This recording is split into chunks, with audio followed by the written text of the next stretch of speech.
Hi everyone, welcome back to my channel. Kim Chu confirm sinundo sa It's Showtime at magkasama kahapon sila ni Paolo Avellino sa pagbisita ng Dreamscape Directors.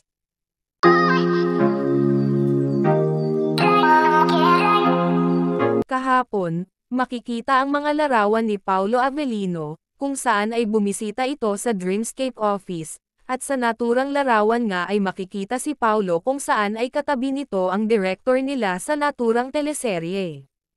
Bagamat hindi kasama si Kim Chu sa naturang larawan, ay mukhang sinundo naman ito ni Paolo sa It's Showtime kung saan, ay makikita ang kanilang mga larawan na same ang damit ni Paolo sa pagbisita nito sa Dreamscape office at ang katabi nito na babae, ay pareho din sa katabi ni Kim Chu ang naturang babae. At same lang din ang suot ni Kimi nang nasa It's Showtime ito, kaya confirm nga na sila ay magkasama silang nagbisita sa naturang Dreamscape office at hinatid ni Paolo si Kimi sa It's Showtime.